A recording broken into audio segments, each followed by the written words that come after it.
la conmemoración de la Semana del Agua, que así lo hemos denominado, con ánimo de extender de alguna forma las iniciativas a la comunidad educativa.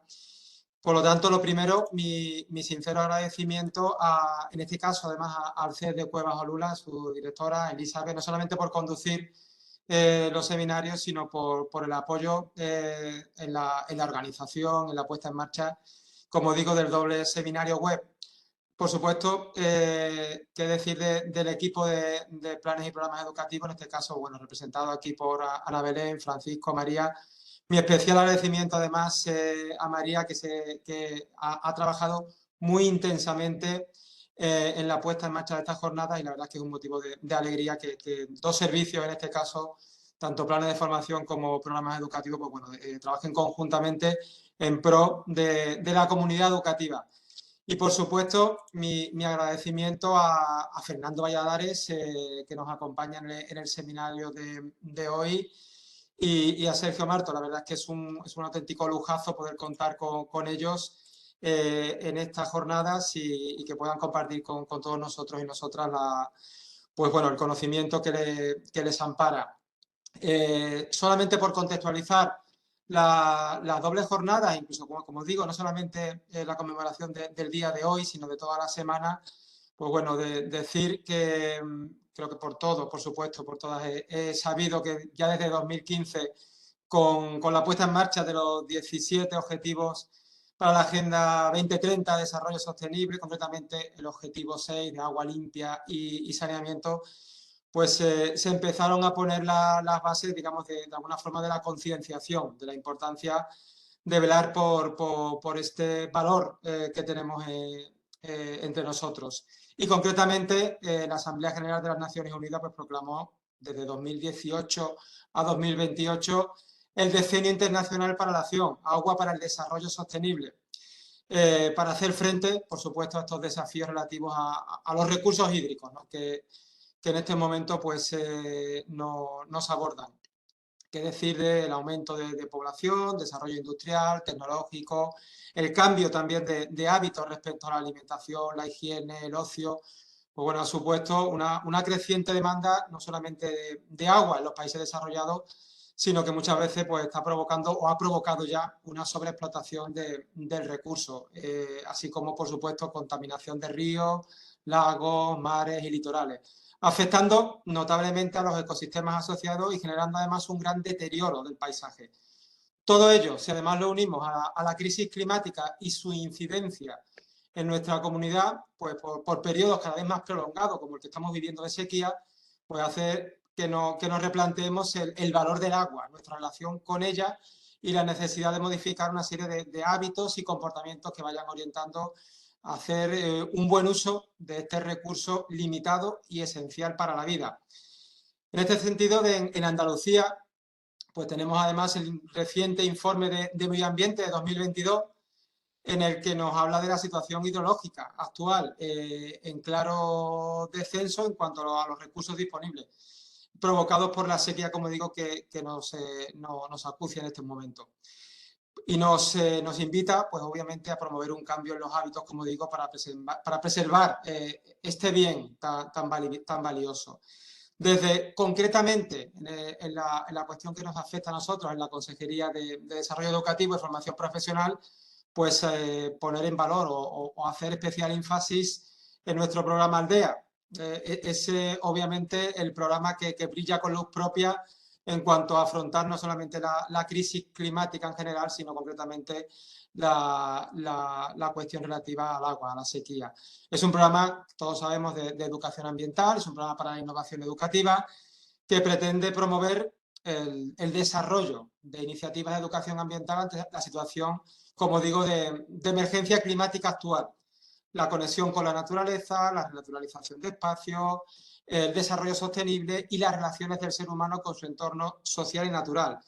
La competencia ecosocial, de la que estamos hablando desde que pusimos en marcha lo que hemos denominado informalmente estrategia verde, pero que realmente es una estrategia de transformación ecosocial que venimos desarrollando desde inicio de curso. Estos ejes, como digo, son los ejes que vertebran cualquiera de las líneas de intervención del programa Aldea, que además tiene dos modalidades. Una es la Red Andaluza de Ecoescuelas, que forma parte de una red internacional coordinada por la Fundación Europea de Educación Ambiental, que se extiende por 74 países y en la que están implicados 59.000 centros de todo el mundo. En España es coordinado por ADEA, la Asociación de Educación Ambiental y el Consumidor, con un total de 590 ecoescuelas distribuidas en 15 comunidades autónomas y también Melilla, la ciudad autónoma de Melilla. De estas 590 ecoescuelas, 262 conforman la red andaluza de ecoescuelas, con una participación de más de 87.000 estudiantes y casi 9.000 docentes, siendo en este caso pues, un referente a nivel nacional, no solamente por volumen, sino por las líneas de intervención y cómo se afronta este programa en la comunidad educativa andaluza. Y se caracteriza además por poseer una metodología de trabajo basada en la investigación participativa, ecoauditorías, para la mejora ambiental a través de la acción proambiental de la comunidad, es decir, planes de actuación o planes de acción. Y trabaja con 4 pilares básicos en torno a los que se trabajan en las ecoescuelas: el agua, la energía, el consumo de materiales y sus residuos y el entorno físico y humano, abordando a su vez de manera transversal el cambio climático, la sostenibilidad y la educación ecosocial. Todas las ecoescuelas han de desarrollar de forma obligatoria 4 núcleos temáticos y uno de ellos es el agua. Los núcleos sobre los que se subdivide el trabajo con el agua o los bloques: consumo de agua en el centro educativo, instalaciones del agua en el centro educativo, hábitos del uso del agua en el centro educativo y vertidos y contaminación del agua. Por otra parte, la otra modalidad a la que hacía referencia del programa Aldea es la modalidad B, que llamamos modalidad B, Educación Ambiental para la Sostenibilidad. Y nuevamente el objetivo es que los centros desarrollen un programa de educación ambiental, promoviendo líneas de intervención sobre distintos escenarios y situaciones relacionadas con el medio urbano, cambio climático, relaciones del ser humano en su entorno social y natural, nuevamente el ámbito ecosocial, energía, biodiversidad, hábitat, espacios naturales, litoral, aguas, bosques, aves, residuos, consumo. Y en esta modalidad el agua se aborda desde la perspectiva de los recursos hídricos, es decir, la situación hidrológica, masas de agua, demarcaciones hidrográficas, la planificación hidrológica, la gestión del agua, la participación en la gestión del agua, las infraestructuras hidráulicas y actuaciones, la sequía y las inundaciones. Y en este programa han participado más de 1.200 centros educativos, más de 33.000 docentes y más de 400.000 estudiantes. Por lo tanto, es algo que venimos, como digo, trabajando en Andalucía, principalmente con esta luz propia con la que brilla el programa Aldea en sus 2 modalidades, pero que queríamos extender de alguna forma a toda la comunidad educativa. Por eso no solamente, como digo, celebrar el Día del Agua, sino celebrar o conmemorar la Semana del Agua para poner al servicio de toda la comunidad todos estos recursos materiales que venimos trabajando en este programa. Por ello, entre las actuaciones no solamente es realizar actuaciones en los centros educativos, sino el portal que hemos habilitado para compartir recursos y para promover de alguna forma la concienciación con respecto a este valor que tenemos y cada vez en menos caudal, nunca mejor dicho. La celebración, como sabemos, tiene su base desde el año 1993, por iniciativa de la Asamblea General de las Naciones Unidas, que pone el énfasis en la importancia de concienciar, de inspirar acciones para abordar la crisis mundial del agua. Y como decía al principio, pues más concretamente en este decenio de 2018-2028 del agua para el desarrollo sostenible. Espero que disfruten de estas 2 jornadas, pero sobre todo que aprendamos a utilizar este recurso escaso, que aprendamos a cambiar hábitos, como decimos, con esta competencia ecosocial que venimos trabajando en los distintos programas. Nuevamente agradecer al equipo la puesta en marcha no solamente de los seminarios, sino de toda la batería de actuaciones. Y nuevamente mi especial agradecimiento a Fernando Valladares y a Sergio Marto, que nos van a acompañar y nos van a ilustrar en estos 2 días de seminario online para intentar que esto no se quede en una semana, que seamos capaces de trasladarlo al resto del año y realmente seamos capaces de modificar nuestros hábitos. Así que, de verdad, muchísimas gracias y buena tarde. Pues muchísimas gracias, Antonio Segura, por su introducción a la temática y por destacar y establecer los ejes y planes de acción de la Consejería, que sin duda son de vital importancia para la educación de nuestra sociedad. A continuación, quiero presentaros a Fernando Valladares Ros. Informaros de que al final de su intervención vamos a poder plantear algunas de las preguntas que vosotros podáis desarrollar en el chat de forma escrita. Los micros permanecerán silenciados, pero de forma escrita sí que podréis participar a través del chat. Y al finalizar su intervención seleccionaremos algunas de estas preguntas para exponerlas a Fernando.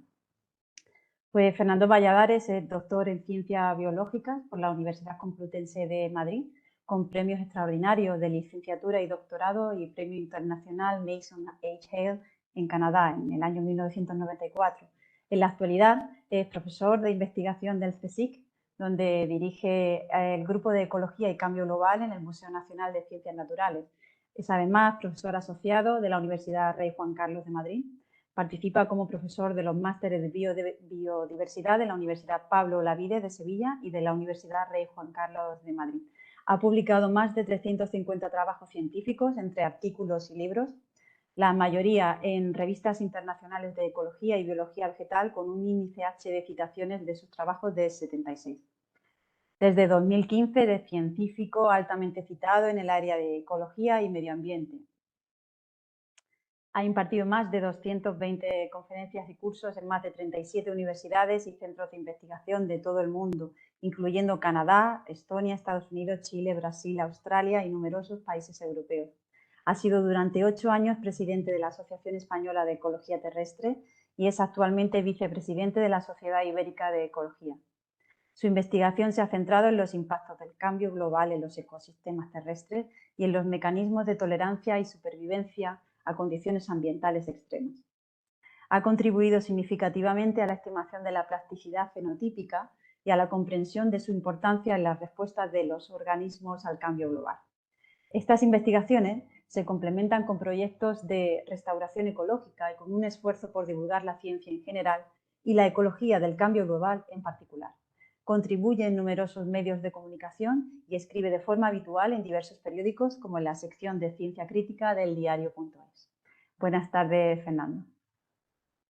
Buenas tardes. Un placer estar aquí y muchas gracias por la invitación a todas y todos. A los que os habéis esforzado más en atraparme en el último momento, pues también gracias.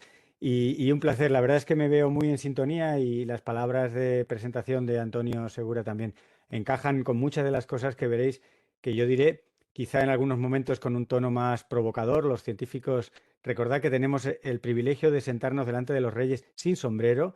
Desde la Edad Media tenemos ese privilegio y de alguna manera refleja ese punto de rebeldía y de independencia que nos permite decir lo que desde la ciencia pues parece. Voy a compartir la pantalla. Aquí ya veo que lo tengo facilitado. Ahí estamos. Así que, bueno, pues maximizo esto. Veréis que aunque es el Día del Agua, lo voy a relacionar con varias cosas, especialmente voy a andar rondando alimentos, energía, agua. Son tres cosas, a nadie se le escapa, que son fundamentales para que el ser humano pueda vivir. Y las tres están bastante conectadas y las tres me permiten desarrollar el principal mensaje de qué tenemos que cambiar y cómo de importante es que cambiemos en nuestra sociedad, cómo hacemos las cosas hasta ahora, ¿no? Estas tres cosas, agua, alimentos, energía, marcan el día a día, marcan nuestras necesidades, pero también marcan las actividades económicas, las decisiones políticas y un montón de preocupaciones de los ciudadanos y ciudadanas en el día a día. Veréis, os hago una especie de spoiler. Esta es un poco la conclusión final que espero que también la compartáis vosotros y vosotras. Y la necesidad de ponernos de acuerdo.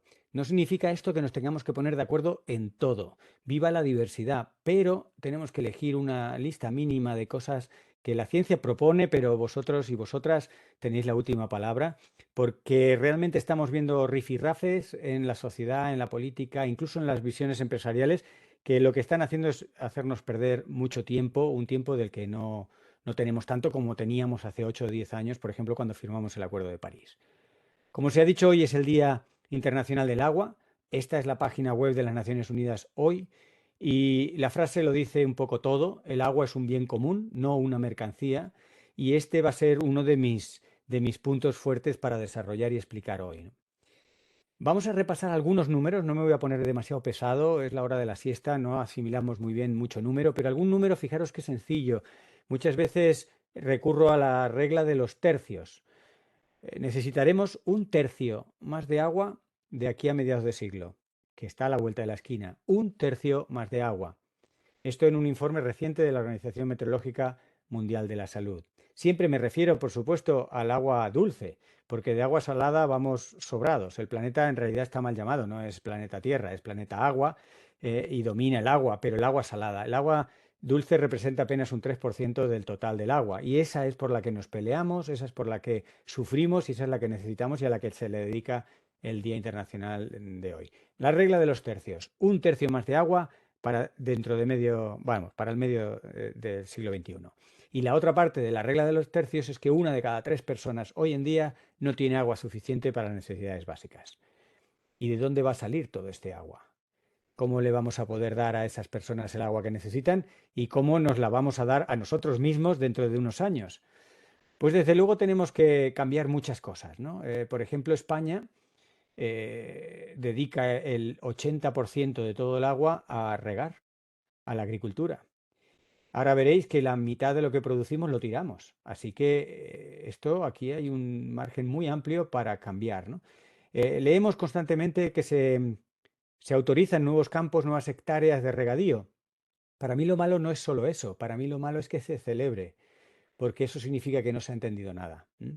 Veremos más cosas sobre los regadíos, pero hay 3 formas de robar el agua, y robándonos el agua no vamos a ir muy lejos. Una de las formas habituales de robarse el agua, y son 3 formas que además de robarnos el agua, no nos sorprenden, las tenemos muy naturalizadas. Una son los pozos. Se hacen pozos más o menos legales, más o menos ilegales, alegales, en todo un rango de manera. Tú pinchas el suelo y piensas que ese agua es tuya. Hay algunos cálculos que dicen aproximadamente cuánta agua deberías poder sacar como máximo, pero normalmente no hay nadie allí para vigilarlo. Y si tú sacas mucho agua de un punto, es a base de robarle agua al vecino, porque el acuífero y el agua subterránea se comparte. Otra forma de robar agua, en España ya no se aplica mucho, pero en el delta del Ebro, por ejemplo, durante muchos años se practicaba esto de tirar yoduro de plata a la atmósfera y generar lluvias más o menos locales. Y es robar agua porque si tú provocas lluvias aquí, es a expensas de que no llueva un poco más allá, porque la humedad y el vapor de agua se comparten en amplias regiones. 2 formas. Esta última del yoduro de plata se está extendiendo mucho en China, que es lo más preocupante, también en Estados Unidos y en Dubái, a escalas que pueden tener ya dimensiones panregionales. Y la tercera forma de robarnos el agua es decidiendo que a un río le sobra y que a otro le falta, ¿no? Esto hace 70 años era, digamos, motivo para presumir, porque de alguna manera nos sentíamos muy orgullosos de unas obras de ingeniería hidráulica tremendas, y ahora son un motivo de grandes tensiones. Esto es el río Colorado, del cual hay varios trasvases, algunos de ellos unos fracasos tremendos, y esta forma de, digamos, de robarnos el agua unos a otros, al mismo que los otros ejemplos, las otras 2 formas de robarnos el agua, indudablemente, si el ciclo hidrológico es un ciclo cerrado y no inventamos nuevo agua, pues sacarla de aquí para ponerla allá no soluciona el problema y genera muchas tensiones, ¿no? De hecho, 343 guerras en el mundo hasta ahora han sido provocadas por la falta de agua. Tenemos el Oriente Próximo, los Altos del Golán como sitios emblemáticos, pero ya digo, así se puede ir enumerando hasta 340 y tantos conflictos armados que han sido o están siendo disparados por el agua. Y esto va a ir creciendo, ¿no? Pensemos la bomba demográfica de Egipto, situado en pleno desierto, que depende del Nilo, pero aguas arriba hay también países muy sedientos como los que se ponen o se ilustran en la fotografía. En España tenemos nuestra propia guerra del agua, que se está recrudeciendo con el río Tajo. El trasvase Tajo Segura está generando, ya se puede mirar en la hemeroteca el término guerra del agua, a raíz de este trasvase, ¿no? Y es un caso de ignorancia inducida, de miopía y de egoísmo. Y las 3 cosas no las digo para insultar a nadie. Ignorancia inducida es todo un proceso por el cual se induce confusión, incertidumbre y demás. Es una ciencia, de hecho se llama agnotología, la ciencia que permite amplificar las dudas científicas y generar bastante confusión. Esto es una de las cosas que se está haciendo con el trasvase Tajo Segura. La miopía tiene que ver con el cortoplacismo. Tú puede que consigas algo de agua hoy, pero no la vas a tener dentro de unos años, con lo cual no te habrás adaptado a los nuevos escenarios climáticos. Y de egoísmo, porque te parece que tu agua para ti mismo es más importante que el agua del vecino, ¿no? Estos son grandes desafíos que tiene la sociedad. He puesto este ejemplo muy próximo en nuestra geografía, pero hay por todo el mundo situaciones parecidas, ¿no? ¿Qué ocurre? Que hemos descubierto 1000 veces un milagro, un aparente milagro, porque hasta ahora la ciencia no ha demostrado ningún milagro. Realmente hay siempre alguna trampa. El milagro que se puede representar con la huerta de Europa en la región de Murcia, pero que se ha hecho en muchas huertas que se hacen en desiertos, es precisamente llevar agua a un sitio donde hace calor y hay mucha radiación. Ese milagro permite producir 4 o 5 cosechas y unas producciones tremendas, porque ese agua con ese calor y esa luz típica de los desiertos da para mucha planta. Lo que no tiene sentido es precisamente alimentar a Europa a base de reventar el medio ambiente en el sur, sureste en este caso de la península ibérica.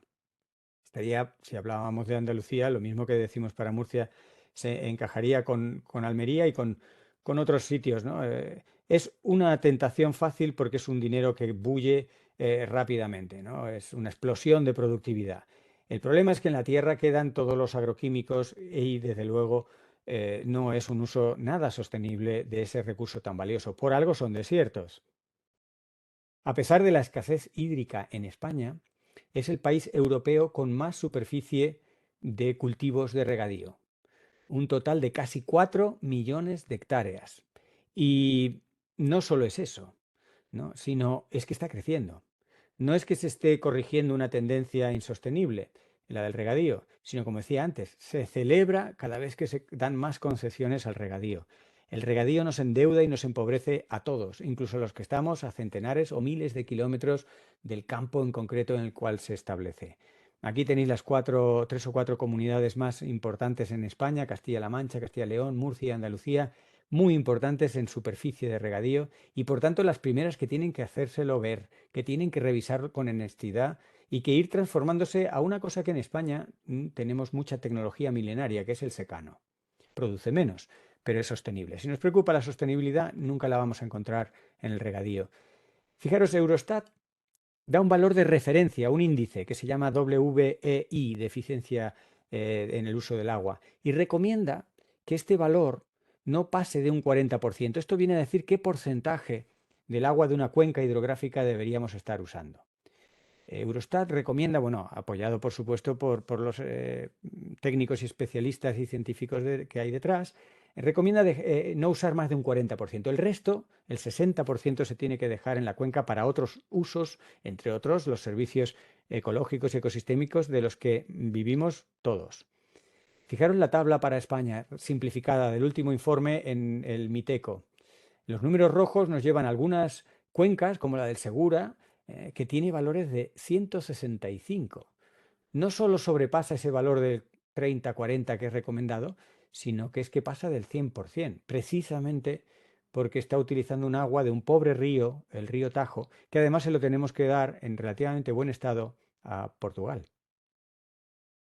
Creo que todo el mundo, quien más quien menos, sabe de la tragedia del Mar Menor. Décadas de una política y una agroindustria que se ha puesto muy en contra de lo que dice la ciencia, lo que dicen los tratados como el Tratado Ramsar para proteger y conservar las zonas húmedas, los humedales del planeta, ¿no? Y es incluso una tragedia porque se opone a lo bueno y sensato y sensible para la propia sociedad. Pero aquí también se induce a mucha confusión y se ha hecho creer al sector agrícola, sobre todo a los más digamos, bajos en la cadena, no a los intermediarios, a los distribuidores de los productos agrarios, sino a los que producen, a los que trabajan en el campo. Se les ha hecho creer que este regadío es sostenible y que es la fuente de prosperidad, cuando en realidad es la fuente de endeudamiento. Hace poco he tenido oportunidad de comprobar en la región próxima al campo de Cartagena que muchos agricultores venden su producción a pérdidas. Es decir, le dan menos dinero de lo que les ha costado producirlo y lo venden porque no quieren perder el mercado mayorista y las conexiones con las grandes empresas que les compran miles de toneladas. Están endeudados, se van endeudando, la base de todo es un agua que no hay, pero que se trae de fuera y se malgasta, se derrocha y se genera una tremenda contaminación que de vez en cuando da lugar a esos picos de eutrofización y esas, en fin, esas imágenes impresionantes de un mar menor que de alguna manera está muriendo delante de todos, ¿no? Lo que decía al principio, producimos el doble de la comida que necesitamos, el doble. Y un tercio de esa comida que producimos la tiramos. Tirar la tercera parte de comida sale muy caro. Nos sale caro a todos, menos a las personas directamente implicadas en el sector. Nos sale caro a todos porque estamos empleando prácticamente un 12% de la superficie del planeta, que para que lo pongamos en contexto es la superficie equivalente a sumar todos los espacios protegidos, todos los parques nacionales, reservas, parques regionales, todas las zonas protegidas de la Tierra son el 12%, son un poco más, un 14% de la superficie de la Tierra, pues empleamos prácticamente la misma superficie en cultivar plantas para tirar lo que produzcan.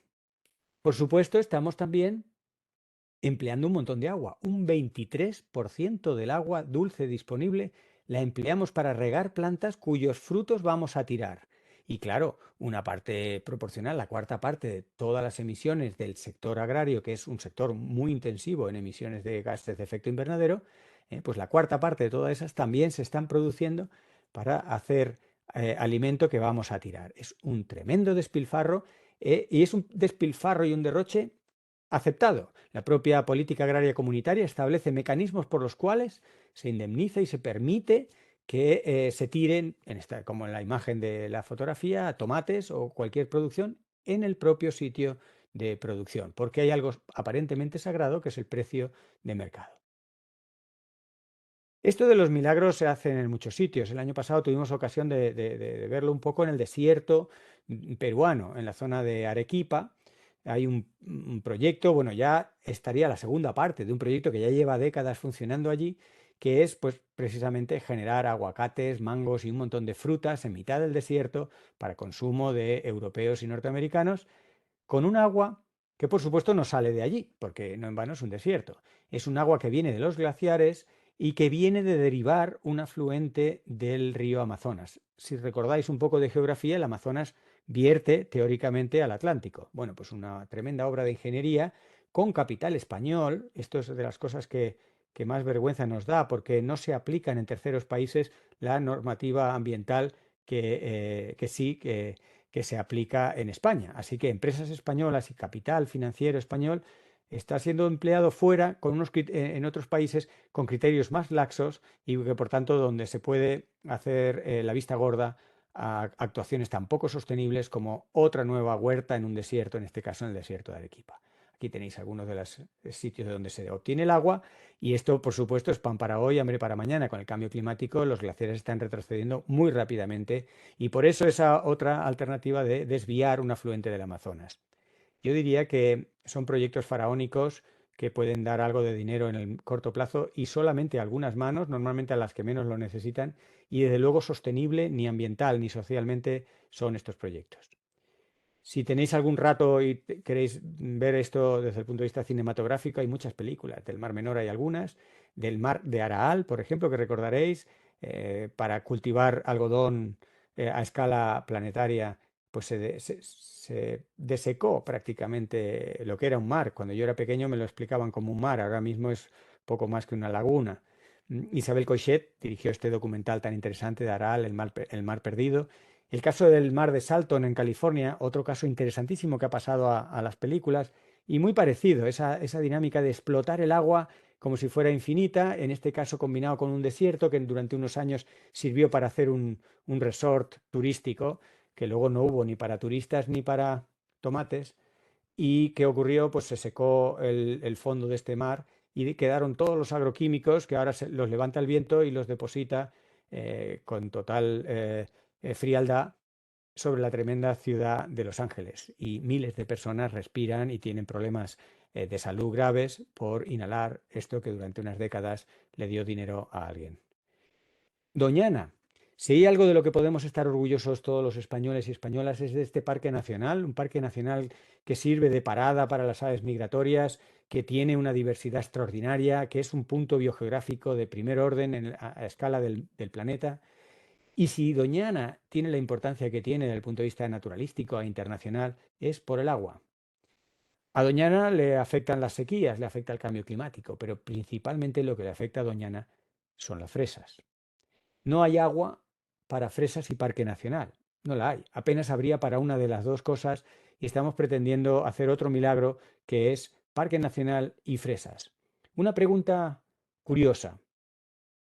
¿A cuánto habría que cobrarles a los agricultores el agua cuando el agua es agua de parque nacional? ¿Vale lo mismo el agua de parque nacional que el agua de grifo? De hecho, el agua que se emplea aquí para regar es un agua prácticamente gratis. Solo cuesta lo que cueste extraerla. No se paga nada por ello porque la mayoría sale de pozos ilegales. Pozos ilegales que se están viendo si se legalizan. Con lo cual se transmite un mensaje un poco extraño, desde el punto de vista científico voy a llamarlo extraño, que es tú haz un pozo ilegal que te lo acaban legalizando. Y mientras tanto, produce todas las fresas que puedas. No te preocupes mucho si el Parque Nacional no termina de tener las cantidades de agua que solía tener. Es un tremendo disparate que empobrece tremendamente a la región, a pesar de que genera algunos capitales y algunas, digamos, cifras mareantes de beneficios que, como digo, caen en unas pocas manos que normalmente no están ni siquiera en el propio territorio. Todo esto, toda esta problemática, estas tensiones que hemos hablado hasta de conflictos bélicos, amenazas para parques nacionales, gente que no tiene agua suficiente y que sin embargo en paralelo se está derrochando, pues vienen de convertir la producción de comida en un negocio. Este es uno de los principales problemas. No está mal ganar dinero haciendo comida, pero el orden de los factores es clave. Primero debe ir dar el servicio, al menos no solo lo creo yo, sino lo cree buena parte de la humanidad en el momento en que hemos hablado de los derechos humanos o de la Agenda 2030, que está basada en los derechos humanos.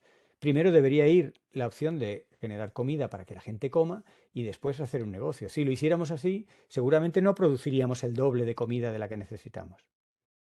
Y hemos normalizado derrochar el agua. España tiene una de las aguas más baratas de Europa, prácticamente la más barata. Son unos 2 euros el metro cúbico cuando, por ejemplo, en países que tienen mucha más agua que nosotros, como Noruega o los países escandinavos, vale 4 o 5 veces más. Allí el agua es más cara y es menos valiosa y aquí es muy valiosa y muy barata. Y eso nos permite derrocharla. Algunos campos de golf consumen el agua que requieren o que utilizarían 200.000 personas.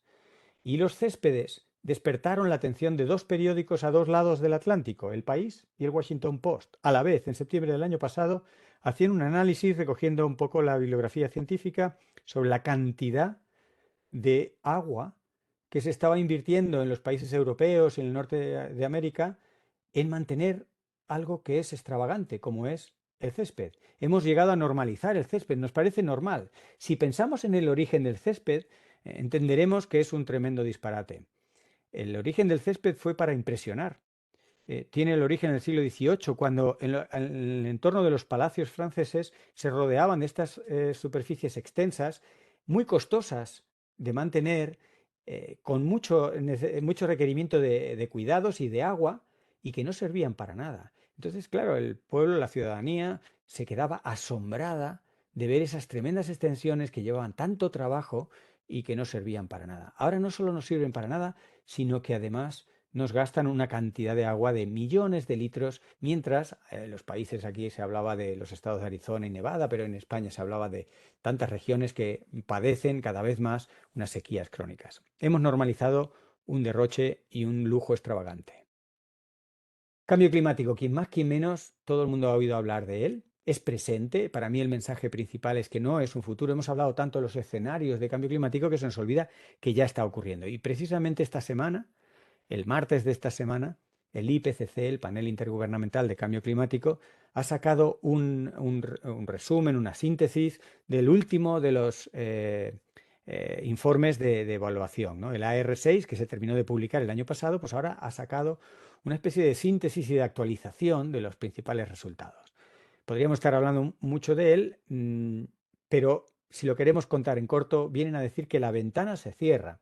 La ventana para hacer cosas respecto al cambio climático se va cerrando. No está cerrada, no se acabó la partida, pero realmente el retraso de los últimos 8 años desde el Acuerdo de París nos está poniendo las cosas muy difíciles. Tenemos que correr, ¿no? Y, por ejemplo, pues se han activado puntos de inflexión, lo que se conoce en el argot como puntos de inflexión o en inglés tipping points, zonas a veces muy remotas y que nos parece que no tienen nada que ver con nosotros, que están generando efectos en cascada, efectos dominó en este calentamiento y en estos cambios en el clima, ¿no? Que tienen que ver con los arrecifes de coral, precisamente las antípodas de España, o tienen que ver con la circulación atlántica, con el bosque amazónico, con el hielo y las zonas congeladas del Ártico, el permafrost y demás, ¿no?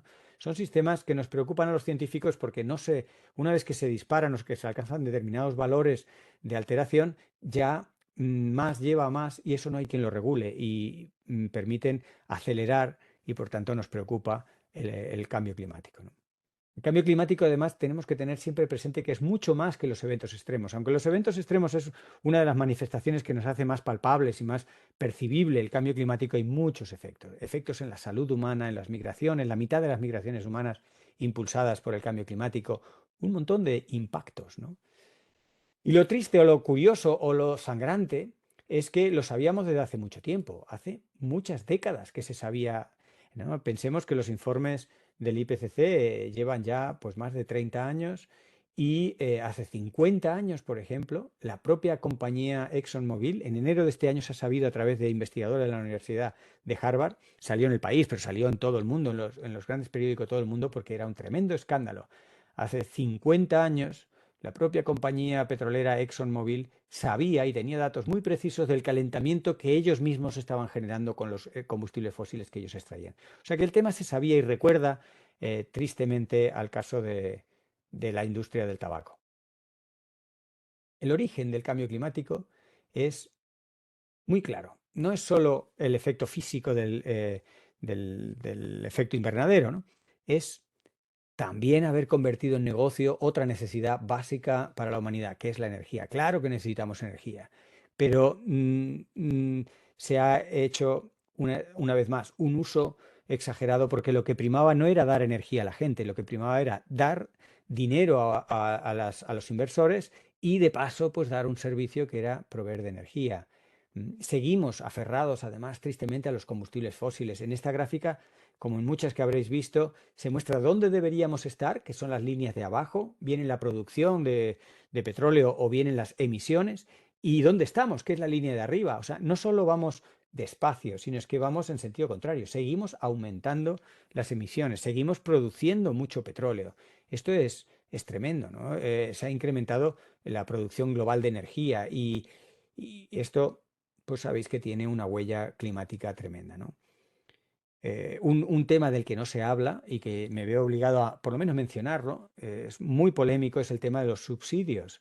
El hecho de que los gobiernos subvencionen la extracción de petróleo y subvencionen y pongan subsidios, que los pagamos todos, claro, porque los gobiernos lo que hacen es gestionar el dinero de todos. Pues entre todos pagamos algo que habíamos dicho hace 8 años en el Acuerdo de París que íbamos a dejar de extraer, de usar y de quemar, que son los combustibles fósiles. Mucho petróleo en muchas zonas ya no sale energéticamente rentable extraerlo, porque requiere más energía extraerlo que la energía que vas a obtener quemándolo. Si se siguen extrayendo esos combustibles fósiles, el petróleo en concreto, es porque están subsidiados por los gobiernos. Así que tenemos que pedirles cuentas a los gobiernos, se tiene que hablar de estos subsidios, se tiene que dar luz y taquígrafos para que todos entendamos que con nuestro dinero se está haciendo una cosa que no era lo que habíamos acordado que nos convenía a todos. Y la ciencia pone mapas y pone datos y pone números. Si hemos acordado en París en el 2015 que no queríamos exceder 1,5 grados la temperatura media de la atmósfera respecto a la era preindustrial, pues los científicos echan cuentas.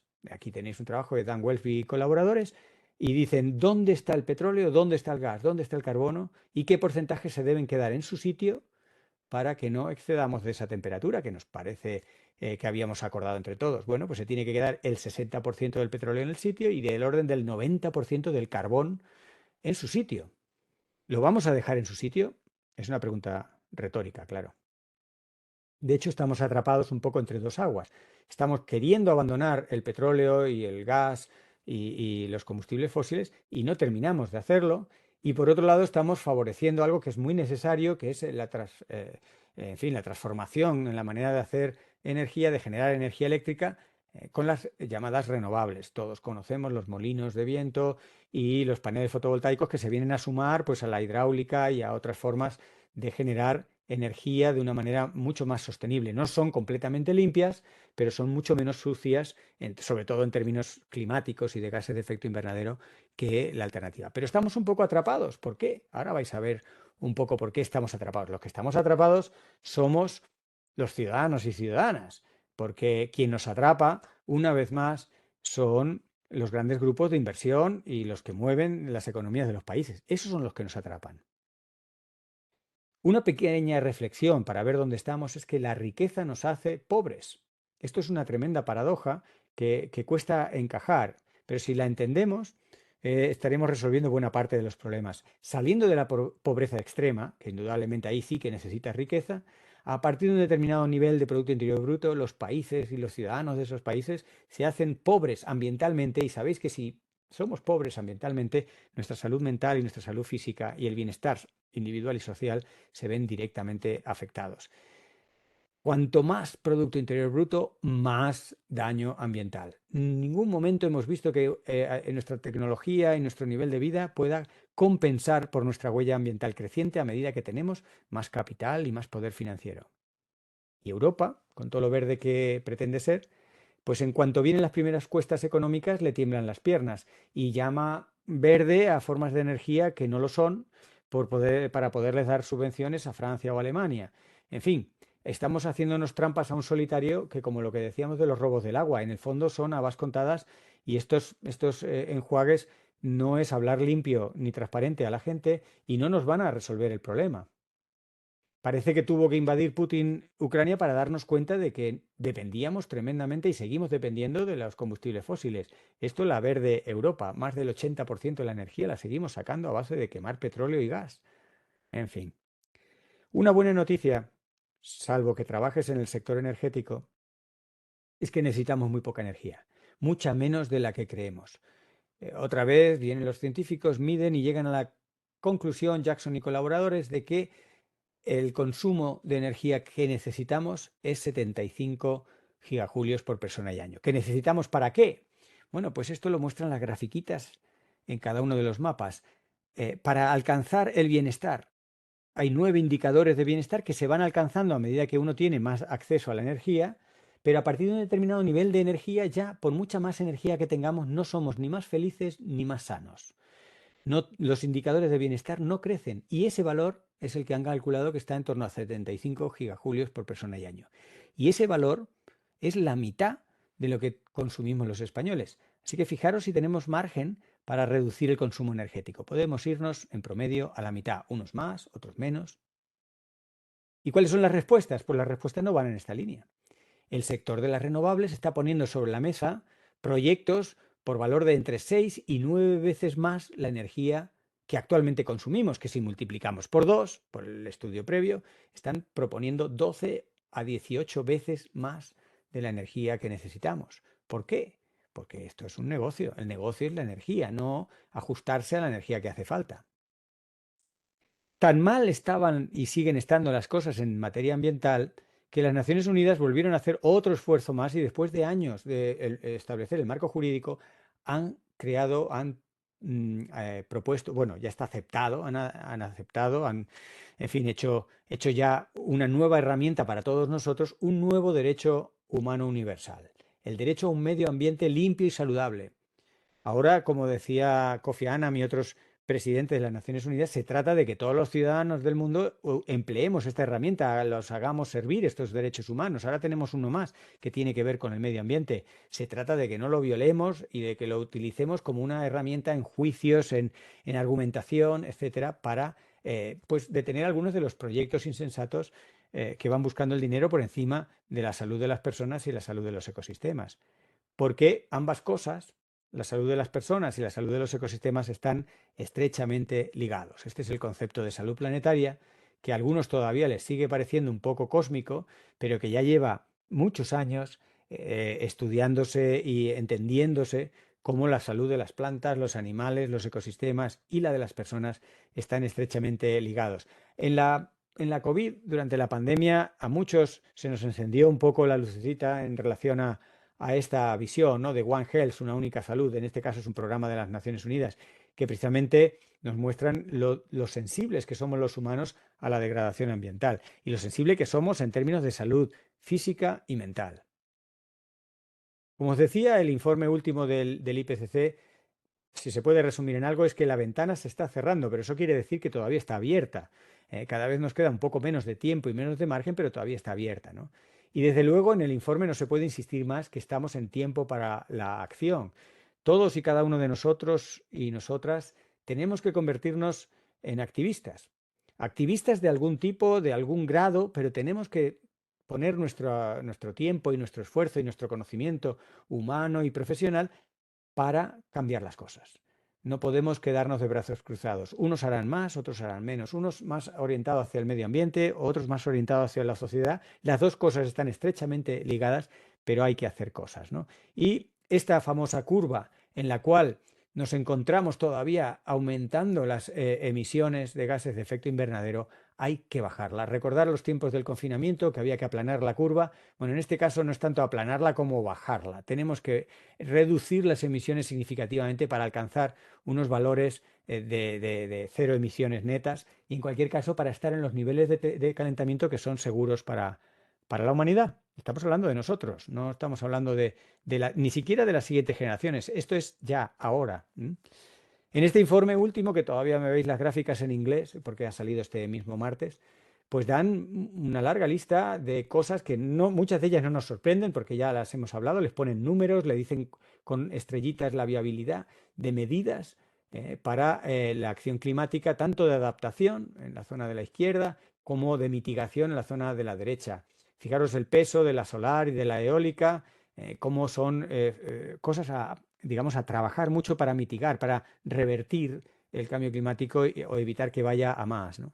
Pero hacen una larga lista y como hoy he insistido en el alimento y como el alimento está tan relacionado con el agua, he extraído esta gráfica en la cual se puede ver arriba de todo cómo el sector alimentario, la comida, emite mucho, emite más que la industria, emite más que la construcción de edificios, emite más que el transporte terrestre, pero también tiene un tremendo margen positivo de reducción.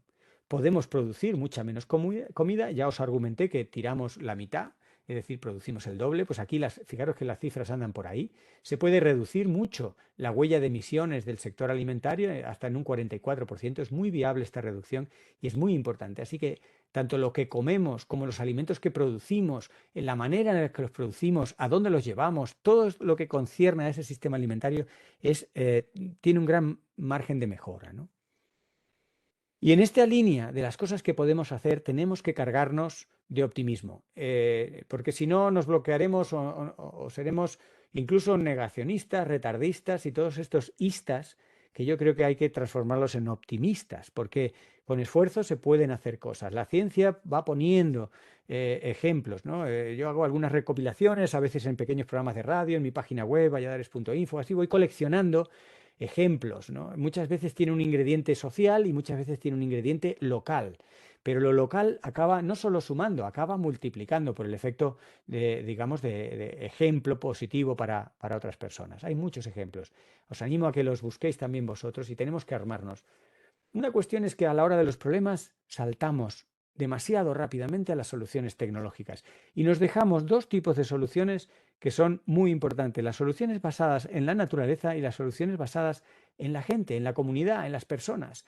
Ambos tipos de soluciones son resilientes y muy eficientes en términos de que con el esfuerzo y el dinero que se pueda poner se consiguen muchas mejoras. Pero nos las saltamos porque nos parecen pues poco importantes, poco atractivas, no mueven a la famosa economía. Sin embargo, todo lo que sea tecnología sí parece que es más atractivo y mueve la economía y se favorece en primer lugar. Tenemos que romper eso. Fijaros en la Ciudad del Cabo, hablando del agua. También tienen clima mediterráneo, un clima muy raro. un clima que solo está en un 1% de la superficie del territorio y que consiste en combinar calor y sequía, como un desierto. Nos hemos acostumbrado tanto que nos parece normal que en verano no llueva, pues eso es rarísimo. Y esa combinación es letal, como sabéis, para muchos organismos, para muchos ecosistemas e incluso para la producción agrícola. Bien, Ciudad del Cabo se enfrentaba a una sequía histórica. Llevaban varios años que no llegaban en el verano a dar suficiente agua a la población y se acercaba el 2018 con los peores pronósticos. Llamada de emergencia a proyectos para hacer algo ante la situación de emergencia del 2018 y se presentaron muchos proyectos tecnológicos y también alguno basado en las personas y basado en la naturaleza. En la gráfica se muestra en azul la cantidad de agua que cada proyecto traía y en marrón el valor económico de ponerlo en marcha. Y el proyecto que al final se aprobó y funcionó muy bien era el proyecto de arriba, que es un proyecto que traía más agua que los demás y costaba menos dinero. Y estaba basado en la naturaleza. En este caso concreto, era erradicar especies exóticas, sobre todo de pinos, que transpiraban mucho, que derrochaban mucho agua. Y en esta erradicación se pudo incluso implicar no solo al sector forestal, a la guardería y a los técnicos, sino a la propia ciudadanía. Fue un ejemplo de cómo aliarse con la naturaleza en lugar de pelearse con ella o sobreexplotarla. Si hablábamos de agricultura, y he hablado de varios ejemplos con los agroquímicos, con la agricultura de regadío superintensiva, ¿no? Pues una agricultura respetuosa con la naturaleza, sin agroquímicos, sin forzar el ciclo hidrológico, es compatible con la productividad. No la pone nada en entredicho, en riesgo. Un estudio a largo plazo, eso sí, por lo menos una década. Necesitamos un tiempo que la naturaleza funcione, se adapte y los pajaritos y las mariposas que veis en la ilustración eran lo que en este estudio que se publicó en agosto del año pasado se demostraba que la biodiversidad y la naturalidad de las zonas agrícolas se puede preservar con modos de agricultura respetuosos, sin que merme la productividad. Esa es una de las líneas en las que hay que ir. Menos agua, menos agroquímica y aliarse con la naturaleza. Puede que durante algunos años no tengas una tremenda pico de productividad, pero a la larga la productividad se estabiliza en valores muy parecidos a los que se obtenían cuando se llenaban los campos de agroquímicos y se utilizaba agua como si no hubiera un mañana. Y soluciones basadas en la gente. Con esto ya voy un poco terminando. Aquí podríamos poner muchísimos ejemplos. Hay montones, ¿no? Los jóvenes, sobre todo, que salen cada año y cada vez más a protestar, ¿no? Fijaros, ya no solo dicen que no hay planeta B, ya muchas veces están hablando del modelo socioeconómico, del modelo económico, ¿no? Ya muchas personas en todo el mundo se están dando cuenta de que lo que falla es precisamente esta opción de hacer negocio, que en realidad es un negocio que solo lo es tal para unos pocos y a todos nos empobrecen esos negocios porque al final son muy intensivos en recursos y en bienes no del todo, digamos, abundantes como es el agua dulce, ¿no? Y hablando de guerras por el agua y de batallas ganadas por la gente, si buscáis en internet guerras del agua os saldrá enseguida Cochabamba, en Bolivia, donde se intentó privatizar el agua y la lucha, digamos, popular lo mantuvo a raya. Y muchos ejemplos, pero en España tenemos que ser conscientes para luego tomar medidas al respecto de una tremenda paradoja. Igual que decíamos que el agua en España es muy barata cuando es muy valiosa, tenemos también una de las mejores aguas de grifo, de las más baratas, y la pedimos embotellada. España se gasta 1.000 millones de euros al año en el agua embotellada. Nos tomamos en promedio unos 120 litros de agua per cápita cada uno de nosotros al año de agua embotellada. Es 1.000 y pico veces más cara que el agua de grifo y no es en muchos casos nada mejor. Es un tremendo impacto ambiental, es un sobrecoste tremendo y por supuesto todo esto es a expensas de un montón de recursos, de energía, de transporte, etcétera, etcétera. Si queríamos hablar de soluciones basadas en la gente, podemos ver muchos de los casos que se van ganando por un colectivo ciudadano que se empeña en, muchas veces asesorado por la ciencia, avalado por documentos, por informes o por el mismo testimonio de expertos y técnicos, pues en dar la guerra para que no se imponga pues la voluntad de unos pocos que ven una oportunidad de negocio. Y en este ejemplo que os traigo aquí, la isla de Tenerife detuvo un proyecto, una plaga del ladrillo, uno de tantos casos, ¿no?, en los cuales se primó pues una especulación inmobiliaria sobre el bienestar de las personas que vivían allí y por supuesto era además un proyecto nada sostenible y muy demandante de agua. solo dejar caer algo que podría dar para hablar mucho. Lo dejo aquí un poco provocador a propósito. Podéis encontrar más información en mi canal de la idea de que el decrecimiento es prosperidad. Muchas veces pensamos que el decrecimiento económico es volver a las cavernas, dicen algunos, es un fracaso, se ve como un desastre y es al revés. Es una forma de explorar otra nueva sociedad, de alcanzar otros equilibrios. Por supuesto, trabajar menos porque hay que producir menos, hay que consumir menos y hay que tener más tiempo para uno mismo y para las personas, digamos, próximas, para cuidar de los mayores y de los menores, para vivir realmente la vida y no dedicarla enteramente a trabajar. Con esto, recordaros la idea de que enfatizaba al principio, es muy importante ponernos de acuerdo, lo cual no significa que tengamos que ponernos de acuerdo en todo, pero sí elegir algunas cosas. Hemos tenido las visiones de los derechos humanos como una hoja de ruta, los ODS sirven en este sentido y nada más. Deciros que cuando entendamos el lío en el que estamos metidos, probablemente todos seremos más valientes y nos lanzaremos más a cambiar. Muchas gracias. Pues muchísimas gracias, Fernando, de verdad, por divulgar todo el conocimiento que tiene con esa sensatez y la cercanía con la que lo ha hecho. Sin duda es absolutamente necesario que todos los ciudadanos seamos conscientes y enfrentemos las paradojas del despilfarro que ha desarrollado en su ponencia, ¿no? Y de verdad que una suerte contar con su clara visión para reconducir esta problemática y agradecerle especialmente esa mirada optimista con la que cierra, ejemplificando, ¿no?, las oportunidades que ofrece la naturaleza si nos aliamos con ella y respetamos sus ciclos y sus tiempos. Me quedo con dos frases suyas, si me lo permite. Claro. La riqueza nos hace pobres, la riqueza entendida como la sociedad de consumo de usar y tirar, ¿no?, con la que estamos conviviendo, y todos debemos convertirnos en activistas. Muchísimas gracias, de verdad, por su intervención. Un placer, no, encantado y creo que, bueno, vosotros en general tenéis también una sensibilidad y una formación muy relacionada con las cosas que he dicho. Quizá os he dado algún argumento nuevo para emplear las cosas que sabéis desde el punto de vista de la educación o las interacciones en vuestro día a día.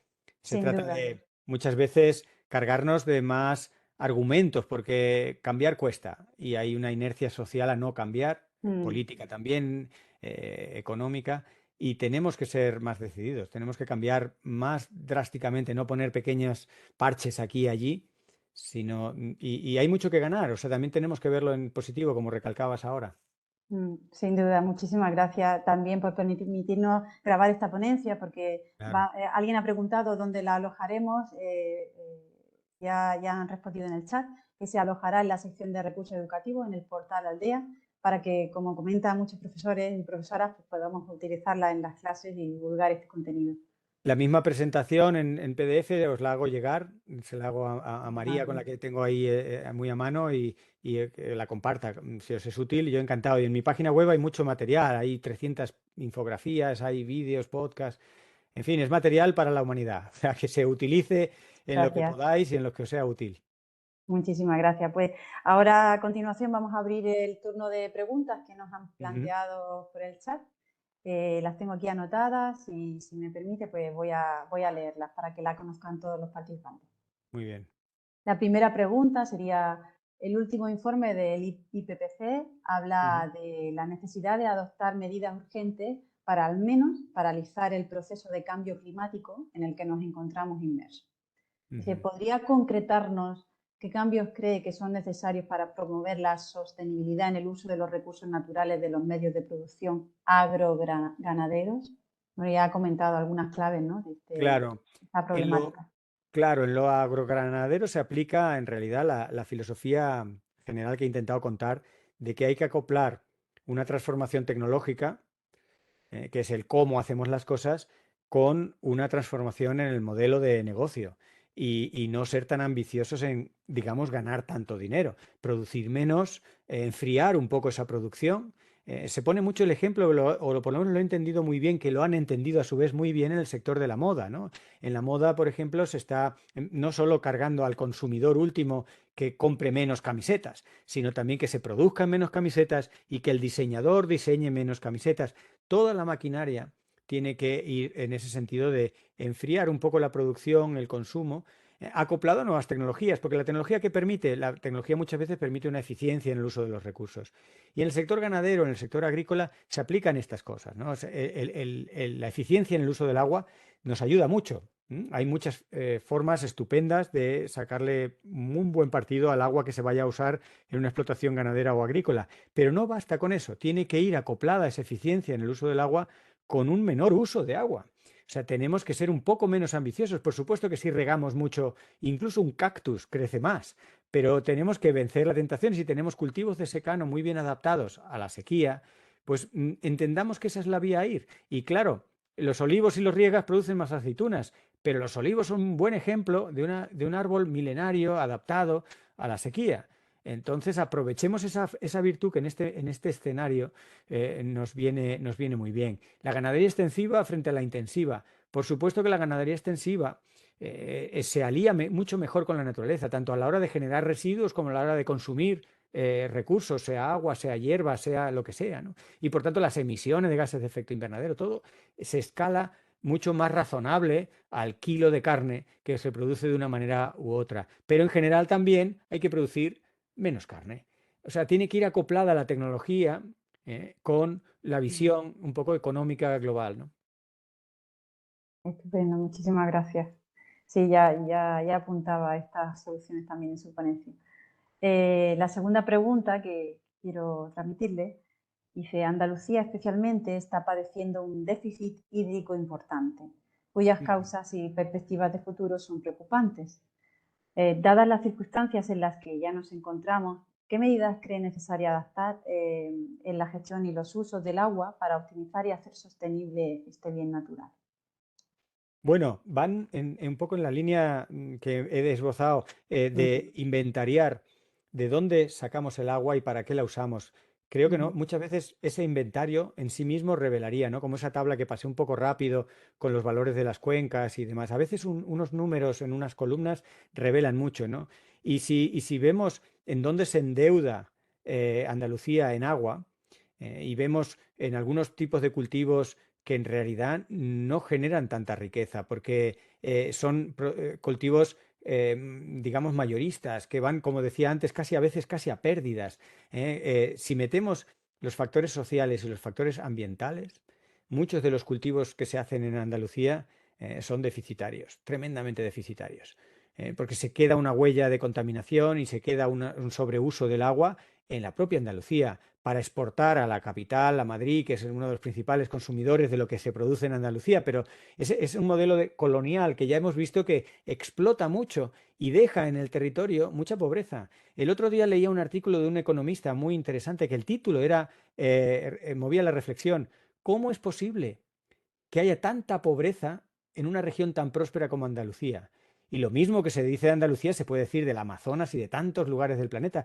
Pero si es una zona rica de recursos, ¿cómo puede haber tanta pobreza? Bueno, pues el mal uso del agua. El agua es clave para el turismo y para el regadío y para la agricultura intensiva. Bien, pues miremos qué formas de turismo y qué formas de agricultura son compatibles con la hidrología de Andalucía y no nos endeudemos hídricamente, no nos quedemos sin acuíferos, no sobreexplotemos ese recurso que tiene que durar mucho, ¿no? Y esa filosofía a la larga nos enriquece un poco a todos. Y ya como último punto provocador total, Joan Corominas, de Sevilla, tiene datos que molestan o datos que sí que incomodan o algo así, un artículo en el que pone datos para Andalucía y, y muestra cómo, aparte de las cosas que he dicho, que muchas las he sacado de ahí, los lugares de Andalucía donde hay secano, hay más cultura en promedio y hay más felicidad que en los lugares de regadío.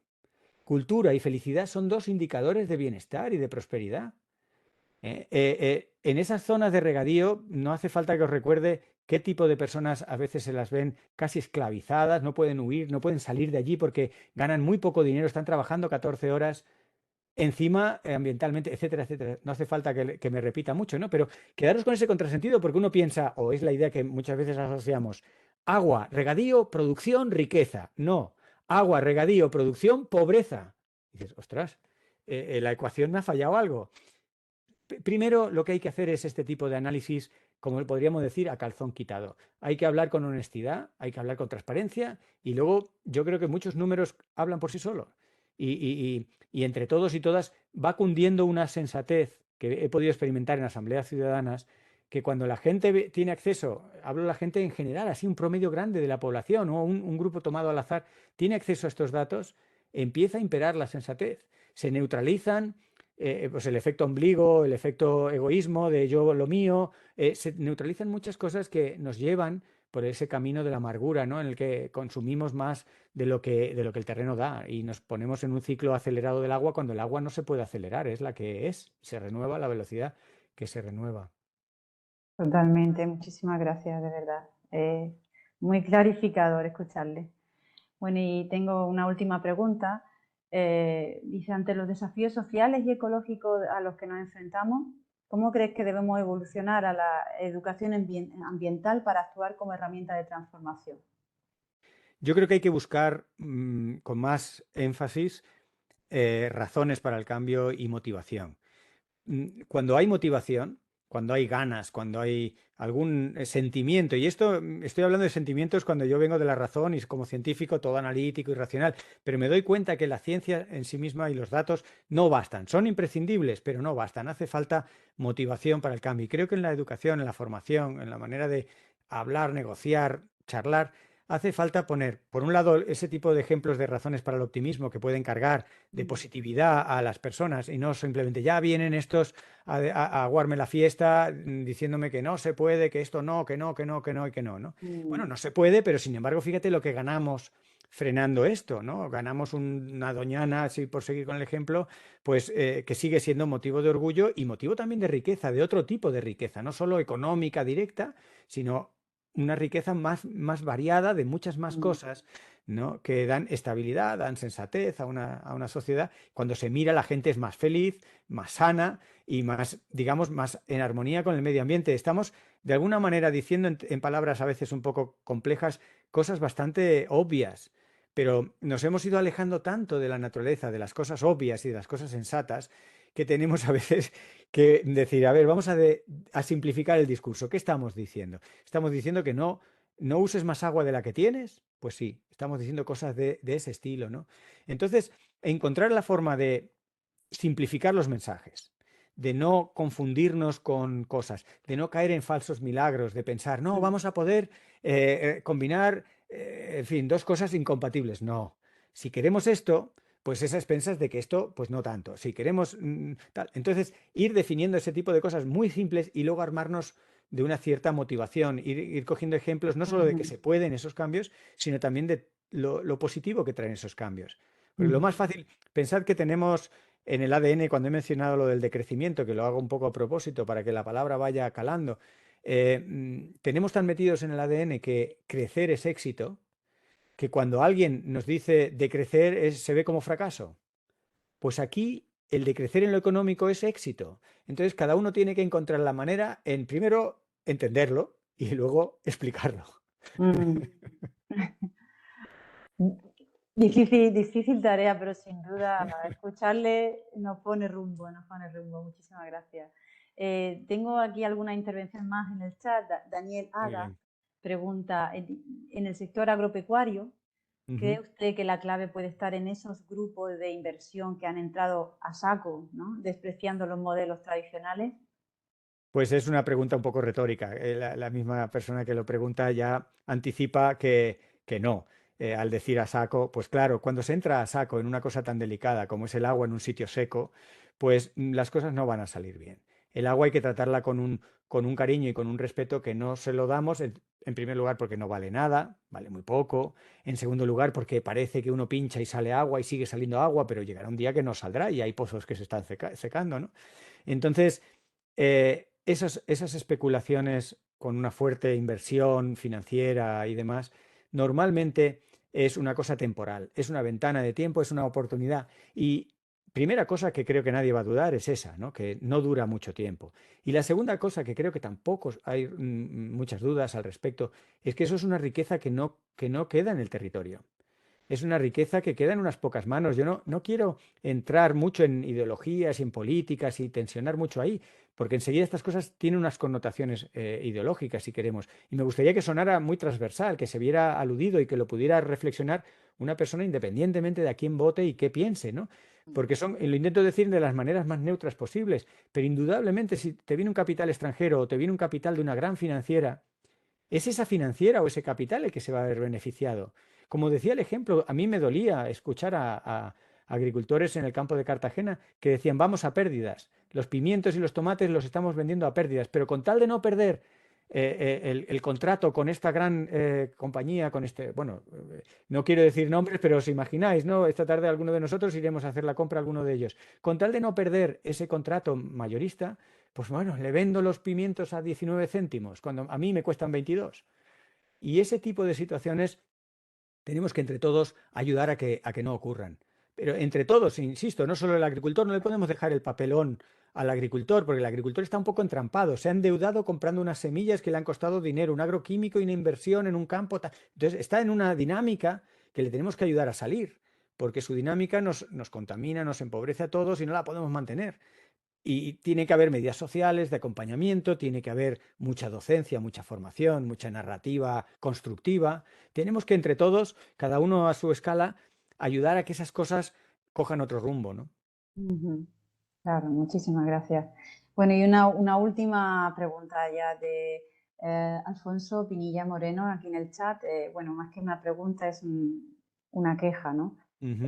Dice, el abuso excesivo de biocidas está contaminando nuestras aguas y acuíferos.